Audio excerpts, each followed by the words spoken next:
On February 28, 2017, a huge portion of the Internet suddenly stopped working. Websites, apps, and services across the world went dark or displayed broken images and error pages.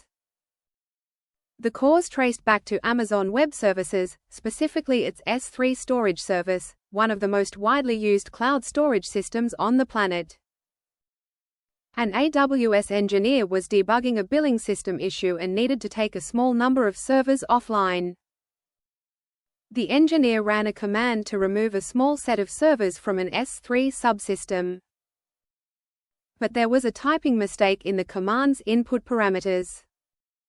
Instead of removing a small number of servers, the command removed a much larger number than intended.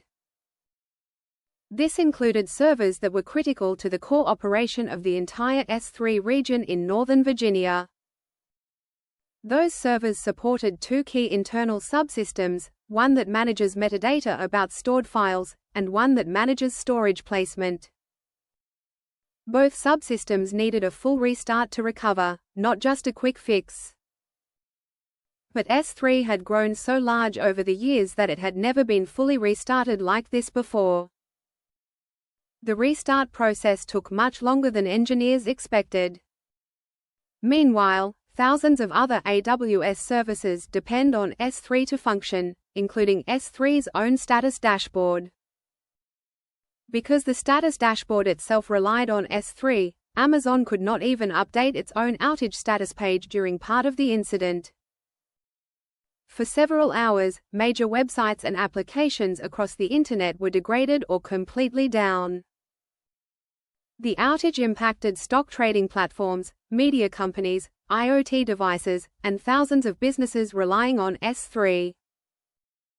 Estimated financial losses across affected companies ran into the hundreds of millions of dollars. The technical root cause was twofold: human input error, and a lack of safeguards to prevent that error from having catastrophic scope. The system allowed a single command to remove far more capacity than any single operational task should require. There was no limit in place capping how many servers could be removed in one operation. There was also insufficient testing of full subsystem restarts at that scale, so recovery time was unpredictable. OR's response included adding safeguards that limit how quickly capacity can be removed, regardless of what a command requests. They also redesigned critical subsystems to restart faster and added better cellular isolation, so failures in one area don't cascade everywhere. The lesson here is about blast radius control.